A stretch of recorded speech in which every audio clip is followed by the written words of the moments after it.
देव को अपनी इच्छित वस्तु की प्राप्ति हो गई थी और साथ ही वे चिंदियों की चोरी का अर्थ भी समझ गए। ओम साई राम श्रोताओं, आपका दिन मंगलमय हो। इस दिव्य ग्रंथ के हर अध्याय में आपके जीवन के किसी न किसी समस्या का समाधान प्राप्त होता ही है, अतः पूरे अध्याय को ध्यान से अवश्य सुने। यूं भी धार्मिक कथाएं अधूरा सुनना ठीक नहीं होता। श्री साईं की प्रेरणा और उनके ही आशीर्वाद से मैं साईं सचरित्र के हर अध्याय का मूल भावार्थ को शॉर्ट करके सुनाती हूँ। पिछले भाग का लिंक आपको डिस्क्रिप्शन में मिल जाएगा। साथ ही साईं सचरित्र नाम के प्लेलिस्ट में आप सारे अध्यायों को एक साथ भी सुन पाएंगे। अध्याय शुरू करने से पहले एक छोटी सी आग्रह है, वीडियो को लाइक और चैनल को जरूर सब्सक्राइब करें। प्रस्तुत है अध्याय 41। इस अध्याय में चित्र की कथा, चिंदियों की चोरी और ज्ञानेश्वरी के पठन की कथा है।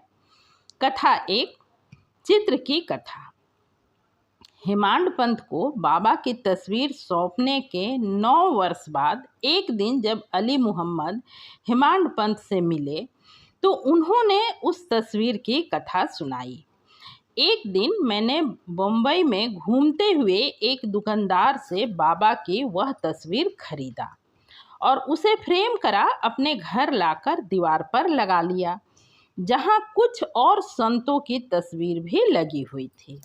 अब मैं प्रतिदिन बाबा के दर्शन किया करता। जब मैंने वह चित्र आपको भेंट की, उससे 3 महीने पहले मेरे पैर का ऑपरेशन हुआ था और मैं अपने साले नूर मोहम्मद के यहाँ ठहरा हुआ था और मेरे घर पर ताला लगा हुआ था। इसके कुछ वर्ष पहले मुझे मोहम्मद हुसैन थारिया टोपन के संत बाबा अब्दुल रहमान का चित्र भी प्राप्त हुआ था, जिसे मैंने अपने साले नूर मोहम्मद पीर भाई को दे दिया था, जो 8 वर्षों तक उसकी मेज पर पड़ा रहा। पर एक दिन उसने उस चित्र को फोटोग्राफर के पास ले जाकर उसकी बड़ी तस्वीर बनाई और उसकी कई कॉपियां बनवा अपने कई मित्रों और रिश्तेदारों में वितरित किया, जिसमें से एक प्रति मुझे भी मिली थी। नूर मोहम्मद संत अब्दुल रहमान के शिष्य थे। जब संत अब्दुल रहमान का दरबार लगा हुआ था, तभी नूर मोहम्मद उनकी वह फोटो उन्हें भेंट करने हेतु उनके सामने उपस्थित हुए, जिसे देखते ही वे अति क्रोधित हो उन्हें मारने दौड़े। यह देख नूर मोहम्मद को बड़ा दुख हुआ और उन्हें विचार आया कि मैंने व्यर्थ ही इतना रुपया खर्च किया, जिसका परिणाम अपने गुरु के क्रोध का कारण बना।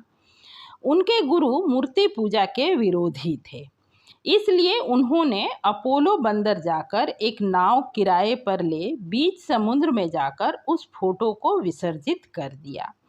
उन्होंने आग्रह कर बाकी तस्वीरें भी मंगवाकर उसे भी विसर्जित करा दिया।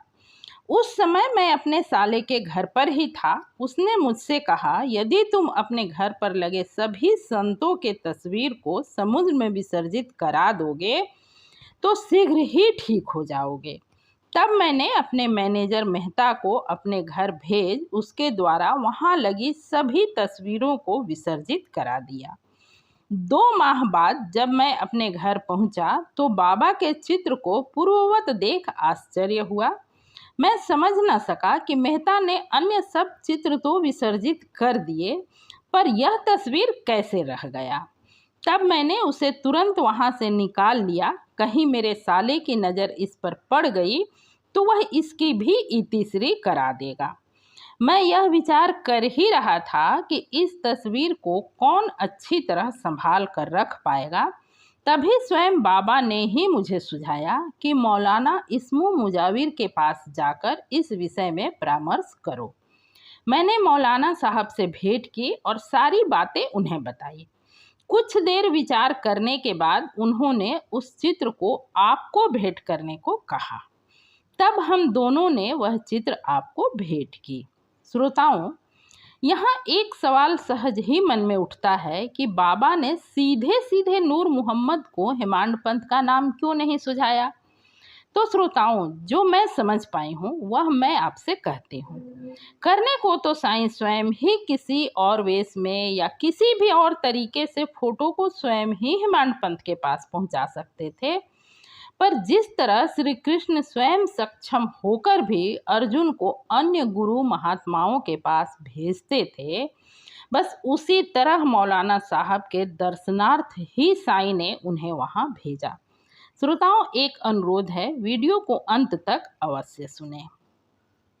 कथा 2, चिंदियों की चोरी और ज्ञानेश्वरी का पठन।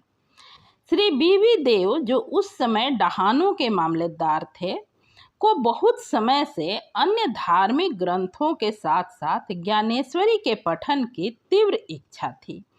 वैसे तो वे भागवत के एक अध्याय तथा अन्य धार्मिक ग्रंथों का हर दिन पाठ करते थे, पर जब भी ज्ञानेश्वरी का पाठ शुरू करते नाना प्रकार की बाधाएं उत्पन्न हो जाती। तब उन्होंने यह निश्चय किया कि अब तो जब दयानिधि श्री साईं कृपा करके इस ग्रंथ के पठन की आज्ञा देंगे तभी आरंभ करूंगा। सन 1914 में वे सकुटुंब शिरडी आए। तब एक दिन श्री जोग ने उनसे पूछा, क्या आप ज्ञानेश्वरी का पठन करते हैं? श्री देव ने कहा, मेरी इच्छा तो बहुत है, पर मैं ऐसा करने में सफल नहीं हो पा रहा हूँ। अब तो जब बाबा कृपा करेंगे तभी मैं पाठ आरंभ करूँगा। तब जोग ने सलाह दी, ग्रंथ की एक प्रति खरीद कर बाबा को भेंट करो और जब वे उसका स्पर्श कर तुम्हें लौटा दें तब पाठ आरंभ करना। श्री देव ने कहा, मैं इस प्रणाली को श्रेयस्कर नहीं मानता। बाबा तो अंतर्यामी हैं, क्या वे मेरे हृदय की बात जान स्पष्ट शब्दों में आज्ञा दे मेरी मनोकामना पूर्ण नहीं करेंगे? श्री देव ने जाकर बाबा के दर्शन किए और 1 रुपया दक्षिणा भेंट की। तब बाबा ने उनसे 20 रुपए और मांगे, जो उन्होंने सहर्ष दे दी। रात्रि के समय श्री देव ने बालाराम से भेंट की और पूछा कि आपने किस प्रकार बाबा की भक्ति और कृपा प्राप्त की। बालाराम ने कहा, कल आरती समाप्त होने के बाद मैं आपको पूर्ण विवरण सुनाऊंगा। दूसरे दिन जब देव दर्शनार्थ मस्जिद गए, बाबा ने फिर 20 रुपए दक्षिणा मांगे, जो उन्होंने सहर्ष भेंट कर दिए। बाबा ने उन्हें बुलाकर अपने समीप बैठाया। आरती समाप्त होने के पश्चात जब सब लोग अपने घर वापस चले गए, श्री देव ने बालाराम से भेंट कर उनसे बाबा द्वारा प्राप्त उपदेश, ध्यान आदि के संबंध में जानना चाहा। बालाराम उन बातों का उत्तर देने ही वाले थे कि चंदू कोढ़ी ने आकर कहा कि श्री देव को बाबा ने याद किया है। जब देव बाबा के पास पहुंचे, उन्होंने पूछा कि किससे और क्या बातचीत कर रहे थे। मैं बालाराम से आपकी कीर्ति का गुणगान श्रवण कर रहा था। तब बाबा ने उनसे 25 रुपए दक्षिणा मांगी, जो उन्होंने सहर्ष दे दिया। फिर बाबा उन्हें भीतर ले गए और उन पर दोषारोपण करते हुए कहा, मेरी अनुमति के बिना ही तुमने मेरी चिंदियों की चोरी की है। श्री देव ने कहा, भगवान, मैंने ऐसा कोई काम नहीं किया। किंतु बाबा उन पर क्रोधित होकर बोले, तुम्हारे बाल सफ़ेद हो गए हैं, इतने वृद्ध होकर भी तुम यहाँ चोरी करने आए हो। बाबा आपे से बाहर हो उन्हें बुरी तरह डांटने लगे। देव शांतिपूर्वक सब कुछ सुनते रहे। वे मार पड़ने की भी आशंका कर रहे थे। करीब 1 घंटे बाद बाबा ने उन्हें वाड़े लौटने को कहा। दोपहर के पश्चात बाबा ने सबके साथ देव को भी बुलाया और कहने लगे कि शायद मेरे शब्दों ने इस वृद्ध को पीड़ा पहुंचाई हो। इन्होंने चोरी की है और उसे स्वीकार नहीं करते। तब बाबा ने उनसे पुनः 12 रुपए दक्षिणा मांगी, जो उन्होंने एकत्र करके सहर्ष भेंट कर दी।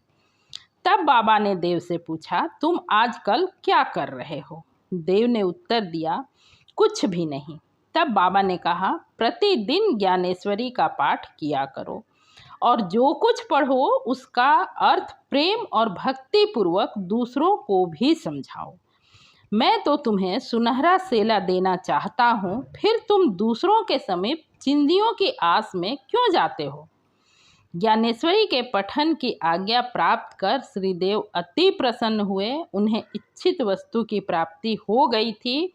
अब वे प्रतिदिन पाठ करने लगे। अब उन्हें चिंदियों की चोरी समझ आ गया था। उन्होंने बालाराम से जो पूछा वह चिंदी स्वरूप ही था। बाबा को इस प्रकार के कार्य पसंद नहीं था, क्योंकि बाबा सदैव हर शंका के समाधान के लिए स्वयं तैयार रहते थे। अब श्रीदेव संतुष्ट होकर अपने घर लौट आए। पर यह कथा यहीं समाप्त नहीं हुई। अनुमति देने के कुछ माह बाद एक गुरुवार की सुबह बाबा ने देव से स्वप्न में पूछा, तुम्हें ज्ञानेश्वरी का पठन समझ में आया? जब देव ने स्वीकारात्मक उत्तर नहीं दिया तो बाबा बोले, अब तुम कब समझोगे? देव की आंखों से अश्रुपात होने लगा और वे रोते हुए बोले, भगवान, जब तक आपकी कृपा दृष्टि नहीं होती उसका अर्थ समझने में मैं असमर्थ ही हूँ। तब बाबा बोले, मेरे समक्ष पढ़कर सुनाओ। देव पुस्तक लेने गए तो उनके नेत्र खुल गए। इस समय सन 1944 है। श्रीदेव जीवित हैं और अब भी ज्ञानेश्वरी का पाठ किया करते हैं। उनका ज्ञान बहुत ही अगाध हो चुका है। श्रोताओं, बाबा की आज्ञा से किया जा रहा मेरा यह प्रयास आपको तनिक भी अच्छा लगा हो तो वीडियो को लाइक और चैनल को ज़रूर सब्सक्राइब करें। पूरा वीडियो सुनने के लिए हार्दिक धन्यवाद। ओम साई राम।